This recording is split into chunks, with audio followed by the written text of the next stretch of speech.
Hey guys, Ninja Guy VR here, and we're almost to an end to another Steam Next Fest. This is an event where a bunch of developers release a demo of their game. I had the opportunity to try all 29 VR games and had a lot of fun. Today we'll be doing something a little bit different. We'll still be ranking these from worst to best, but we'll also have 3 categories, from not interested, to games that has potential, to great games. This will give a better idea on what to try. Small disclaimer that we all have different tastes in game, so whatever I'm saying here, it doesn't really mean that you won't be enjoying it, but I'll do my best to explain myself. Alright, let's get started with games that I'm completely not interested in.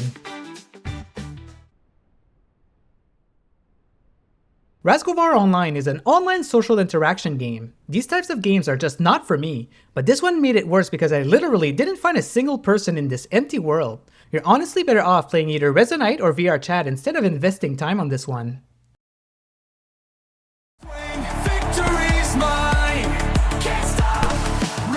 The Boxing Machine VR trailer definitely made me intrigued, but I kind of left the demo pretty disappointed. The main mode is a rhythm game, but it's randomly generated so there's no choreography to follow. Plus, the music is AI generated. You have to punch the robot with the right color glove that it's indicated, and then you also have to block and dodge. But the annoying thing is that you have to watch the TVs with the corner of your eyes to know exactly which move you need to do, which is distracting. There's also a sparing option, but yeah, it didn't feel good at all.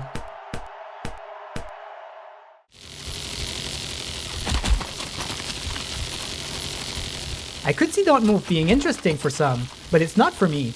The goal of the game is literally not to move. It's just not what I'm looking for in a game.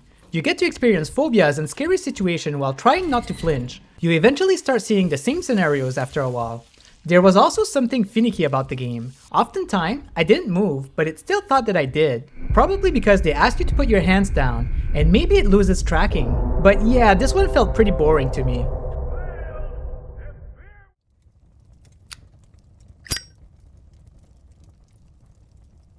I really love puzzle adventures, and I was excited to try Dagger Woods VR since this is happening in a location really close to where I live. This is the story of Maggie Carmichael and her story about her children's vanishing in the woods.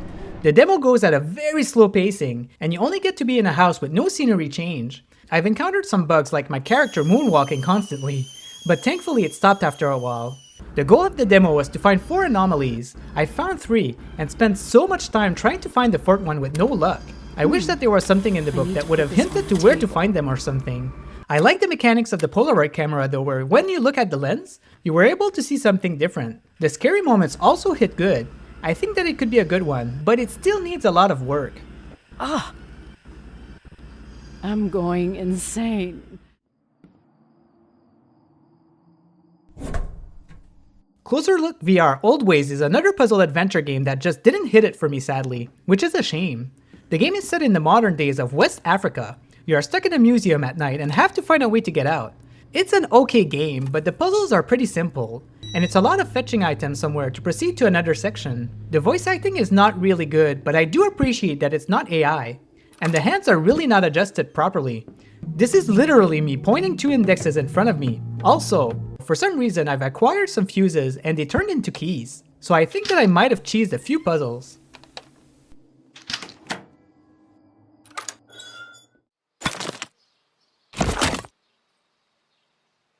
Your World is an open sandbox where you can build things and do some gardening and fishing. While playing it, I didn't feel like it was bringing anything new to the table, you know. Create tools with material that you find on the floor, put a blueprint, then cut some woods and gather some material to finish the blueprint. There's still a lot of work to be done in the game. Some blueprints didn't seem to be available. The floor is a little lower than it should be, so I can barely pick up stuff. And the game is also advertised as a survival game, but did not encounter any of those elements.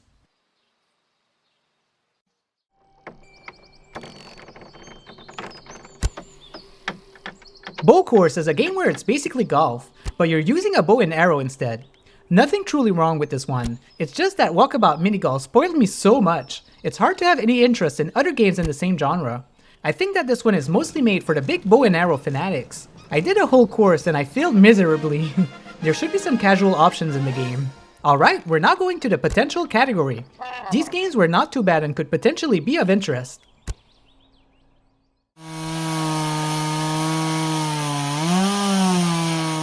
Now, Forest Constructor VR is lower in the list mostly because I'm not a sandbox type of person. This is a game where you're thrown in a forest, and you can just build anything that you want using only pieces that you find in the forest. You get modern equipment like a chainsaw, a weed cutter, saw table, and such. It's pretty cool driving this vehicle, cutting trees, going back to your workstation, make some planks, and work on your buildings. It's very solid at what it's trying to accomplish. I think I encountered a glitch though. Hitting the hammer once on an object is supposed to attach it to another object, but that didn't work. I'm sure that it'll be fixed soon.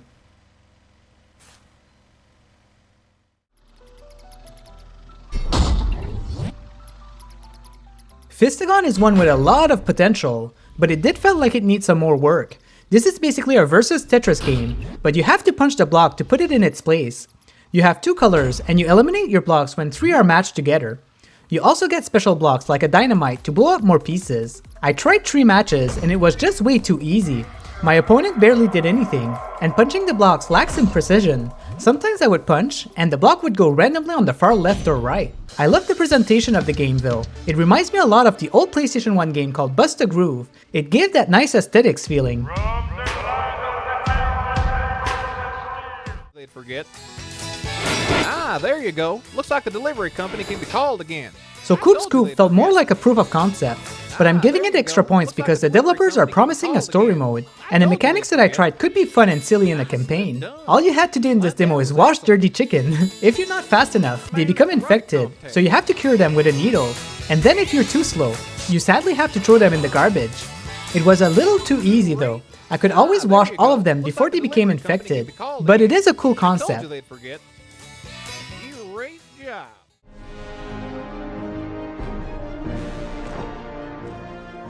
Ultima Chess looks promising. It's basically chess, but brings a lot to the table, pun intended.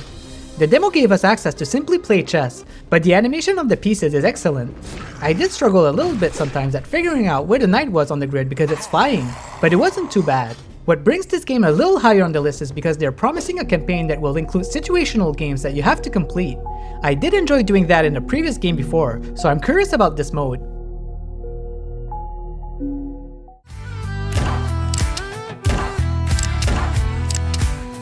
Requital is mostly comparable to Pistol Whip, but it feels more like a passion project. Don't get me wrong, it was fun, but just not the same quality as its inspiration. The music is AI, which I'm not too much of a fan of, but the mechanics were very smooth. The only level was a western one, but looks like you'll be seeing levels from many eras, so I'd be curious to try them.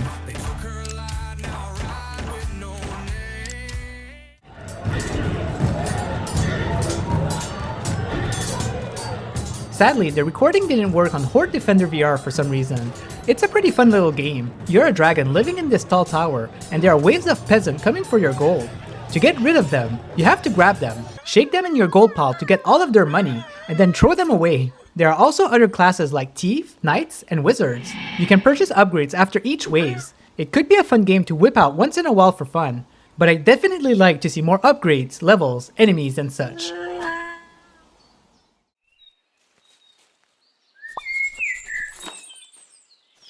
Shroomer is a very nice looking open world game, but it lacks some features that could potentially be added on release.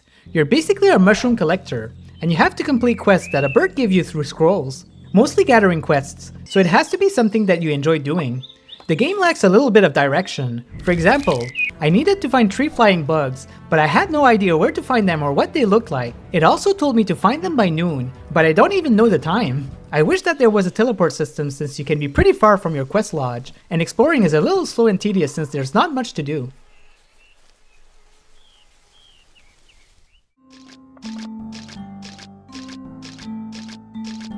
On the surface, you look at Portal Fox's TD and it doesn't look like much, but it's actually a fun little game. And by little, I mean super little. I can't believe that the demo is only 28 megabyte. It's actually pretty impressive.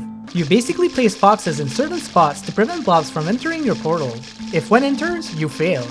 You can only add 1 piece per turn, so this feels more like a puzzle game than a tower defense game, and the challenge is very fun.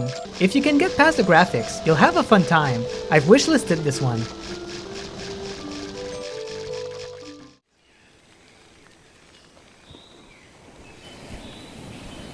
Mirrorlight is basically only mirror puzzles. I played a game last week that's only mirror puzzles, so I wasn't too excited to jump back into these repetitive levels. But the levels were actually entertaining. It brought some nice new mechanics as you progress, and most of all, moving those mirrors did not feel finicky at all, which is an issue that I've seen in a few other games. In the game, you basically recover mirror pieces to complete a full mirror. I'd be curious to see what happens in the end.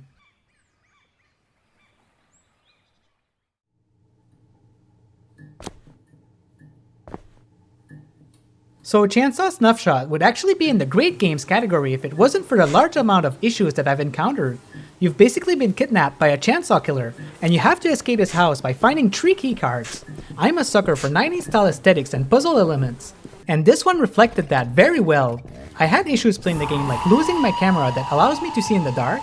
I was able to enter a room that has a key lock. The chainsaw guy got stuck so I could walk around at my leisure. There's a part where I tried a door and I wasn't supposed to get in, and then got stuck. I wasn't able to find the last keycard. I have a feeling that I needed a wrench, but I could never find it. So I'm going to wishlist the game, but it needs a lot more polishing for it to be fun.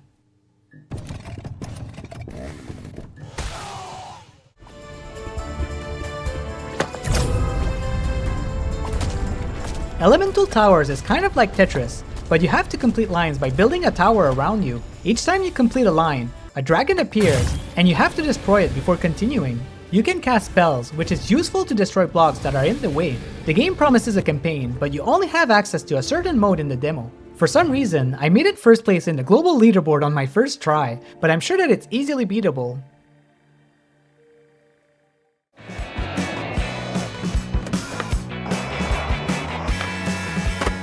Virtual Skate is a game that you skate with your hands. There is a game in VR like this already called VR Skater, but it is unique enough to be its own thing. Instead of being linear levels, it's a lot more open. In this demo, you have access to one freestyle park. You tap B to gain speed, press A to jump, hold trigger to grab your board, and do a gesture before jumping to do a flip. I really enjoyed the music in the game, and depending on what the full product will be, it might be on my radar.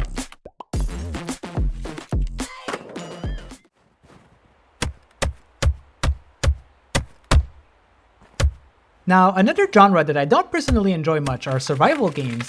If I was a fan, this game would have been in the good games category, because I could see survival fans enjoying this one. You're basically stuck in this very cold land, and there's a lot to do. First, your backpack contains objectives, so there's a sense of direction. And then you find notes scattered around telling you about places that you need to go visit. You also have to make more warm clothing so you can explore colder sections of this world. The game is multiplayer, and I do recommend it if you're into this type of game. Okay guys, we're now jumping into games that I personally enjoyed and wishlisted on my end. I'm hoping that you'll find something that you'll also enjoy in there.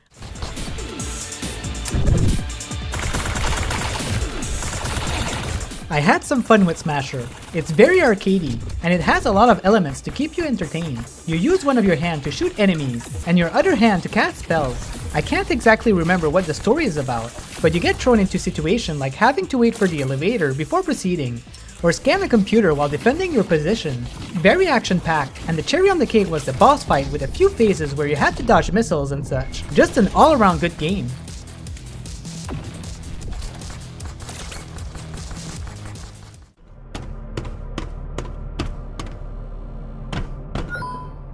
Anomaly Runner has the same gameplay loop as the Exit 8, but expand a lot more on the idea. You basically go across a section over and over. If everything looks normal, you continue. But if there's something that doesn't look right, you turn around. You have to do this loop 9 times, and if you fail, you have to restart. This one expands a lot since you have 4 rooms to explore on each loop, and after completing it, there will be more places to explore. The game also has an interesting story to follow. I just simply like that this is an expanded experience, and not just the exact same as Exit 8.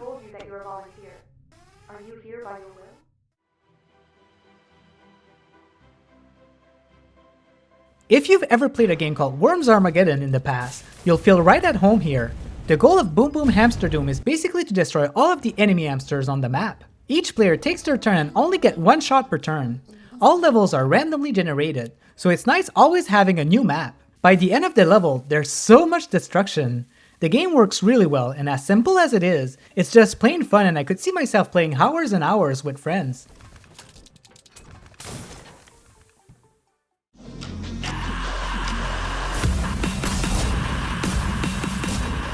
Rager is a game that I did a first impression on last year, and my opinion on it did not change. It's awesome.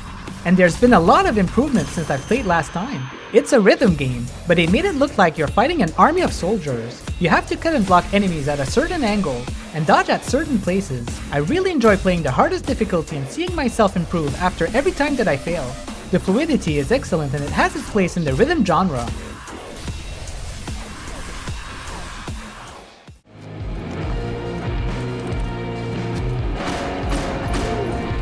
Vitriol is a fast-action boomer shooter, which brought a lot of nostalgia while playing it. Although I have to say that the tutorial and learning curve was brutal. I almost gave up during that section. But when I started understanding and getting better, it definitely clicked and enjoyed exactly what I was expecting. You get so many mechanics thrown at you. You have these claws that you can attack with. You have a double jump, dashes, and you can even grab a wall while jumping to make a triple jump. You also get access to a revolver. And the reloading mechanics is super manual, which is awesome. You can also turn your gun around to do a special attack. So yeah, lots of stuff thrown at you, but with some practice, I ended up really enjoying it.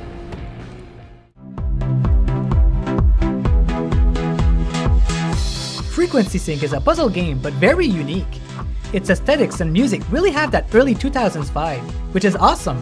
You have multiple types of puzzles that you need to do. In the first few, when the piece is close to the right place, it'll start vibing with the music. And later, there are puzzles where you need to match the object inside a square, for example. It's just ideas that I've never seen before, so it makes it pretty fresh.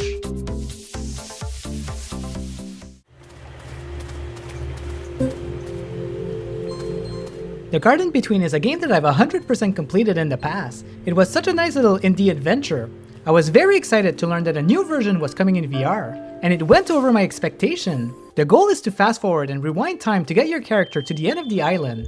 There's a lot of obstacles and elements to figure out. Something cool about the VR version is that you can click an eye that brings you up close to the characters, and it's beautiful and awesome to see it like this. They've also added collectibles that brings a nice extra pacing to the game, and some of these collectibles are pretty hard to figure out. I can see myself losing myself again in this amazing adventure.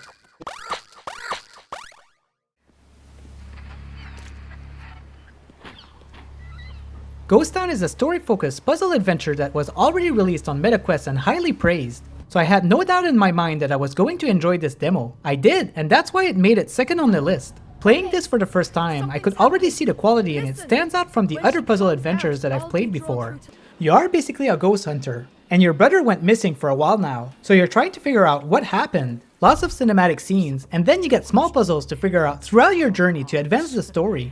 But most of it is common sense. Of Lies and Rain is a game that I've seen around for a bit now. They had a beta test and I thought, oh, this game looks cool, but I'd rather play the full release. I tried the demo and wow, just wow. It went beyond my expectation and I'm now extremely excited to play the full release. And this is why it made it number 1 on my list. This is an action-adventure game that has heavy inspiration on the Half-Life series. You can especially see it with the type of enemies that you encounter. I really love the artistic direction that they've went with, and the story definitely makes me curious to what's going to happen. They definitely had a nice budget on this one.